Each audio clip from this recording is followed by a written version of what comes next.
కేసీఆర్ గారు అన్నాడు ముఖ్యమంత్రిగా ఒక మంత్రివర్గ ఉపసంఘాన్ని వేసిండు. హరీష్ రావు గారి నాయకత్వంలో వారు ఆనాడు ఇరిగేషన్ శాఖ మంత్రి, నేను ఆర్థిక మంత్రిగా, అదేవిధంగా ఇవాటి మంత్రిగా ఆనాటి మంత్రిగా ఉన్నటువంటి తుమ్మల నాగేశ్వరరావు గారు ఆర్ఎండ్బి మంత్రిగా మంత్రివర్గ ఉపసంఘం వేసిండు.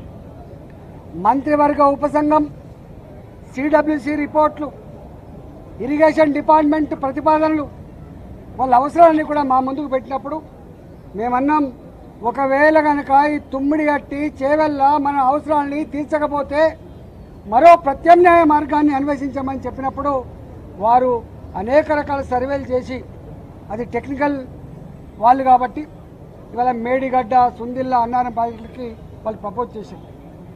ఆనాడు ఆ ప్రాజెక్ట్ కాస్ట్ 63,000 కోట్లు అని చెప్పి వాళ్ళు అంచనా వేశారు. ఆ తదుపరి అనేక పరిణామాలు, అనేక జిల్లాల్లో వచ్చిన డిమాండ్లు, ఇంకా అనేక కొత్త కొత్త ఏరియాకు నీళ్ళు ఇవ్వాలన్నటువంటి రైతుల ఆక్రందనలు, ఉన్న ఇరిగేటెడ్ ఏరియాకు స్టెబిలైజ్ చేయాలన్నటువంటి నిర్ణయాలు, అనేక రకాల నిర్ణయాల వల్ల అది 82,000 కోట్లకు పోయినమాట వాస్తవం. ఆ తదుపరి ఏం జరిగింది మాకు సంబంధం లేదు. ఇక్కడ మమ్మల్ని అడిగిన ప్రశ్న ఏంటంటే, మీరు ఆర్థిక మంత్రిగా ఉన్నారు కదా, ఈ డిజైన్లతో,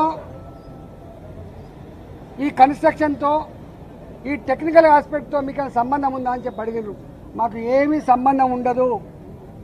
రెండో ప్రశ్న, వాళ్ళని కాళేశ్వరం స్పెషల్ పర్పస్ వెహికల్ అయితే పెట్టినరో, కాళేశ్వరం ఇరిగేషన్ ప్రాజెక్టు కోసం ఒక కార్పొరేషన్ పెట్టినరో, ఆ కార్పొరేషన్ రుణాల మీద మీకన్నా అధికారం ఉందని అడిగినారు.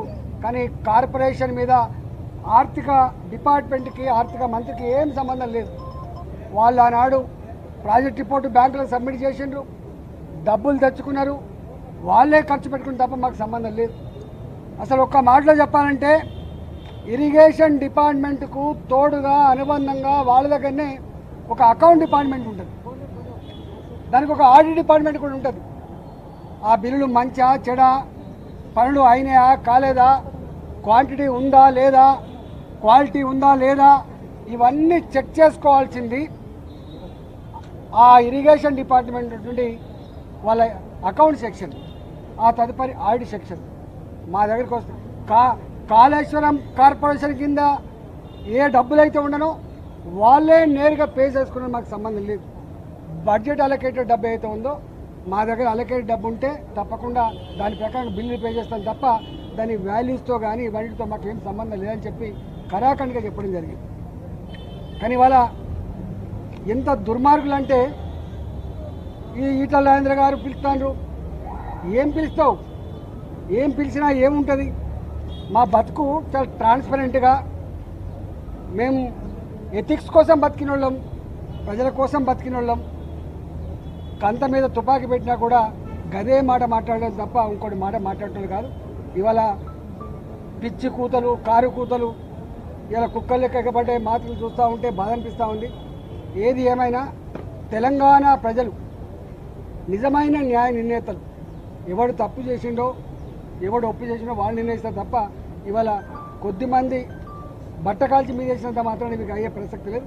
కానీ ఒక్కటి మాత్రం మళ్ళీ ఒకసారి చెప్పదలుచుకున్న, 3 బరాజులు మేడిగడ్డ దాని విలువ 4,600 కోట్లు, సుందిల్లా అదేవిధంగా అన్నారం ఒకదానికేమో 2,700 కోట్లు, ఒకదానికేమో 2,011 కోట్లు. నేను ఒకటే కాంగ్రెస్ పార్టీని డిమాండ్ చేస్తూ ఉన్నా, భారతీయ జనతా పార్టీ ఇప్పటికే చెప్పింది నిజాయితీగా ఉండాలని చెప్పి కోరుతుంది. పార్టీ ప్రభుత్వ ధనాన్ని దుర్వినియోగం చేద్దని చెప్పి కోరుతుంది, చట్టాన్ని లోబడి ఉండాలని చెప్పి కోరుతుంది, నీకు ఇచ్చిన కర్తవ్యాన్ని ఒక ప్రజలకు బాధ్యతతో పనిచేయమని చెప్పి కోరుతుంది. ఇవాళ మేము కోరుతా ఉన్నాం.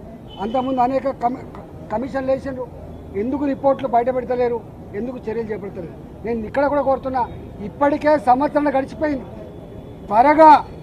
త్వరగా ఈ రిపోర్ట్ను బయట పెట్టండి. త్వరగా నిజంగా ఎవరు బాధ్యులవుతారో వాళ్ళ మీద చర్య తీసుకోవాలి తప్ప మీరు తాత్సారం చేసి బట్టకాల్చి మీదేసి వాటిగా రాజకీయ పంపం కట్టుకుంటా అంటే నిన్ను వదిలిపెట్టే ప్రసక్తి లేదు. తెలంగాణ సమాజం నిశ్చితంగా గమనిస్తూ ఉంది నువ్వు ఏ ఆరోపణలు చేస్తూ ఉన్నావో, ఏ మాటలు మాట్లాడుతున్నావో ఇవాళ ఆ మాటలకు కట్టుబడి ఆ ఆరోపణలకు కట్టుబడి రేపు ఆ రిపోర్ట్ను బయటపెట్టు.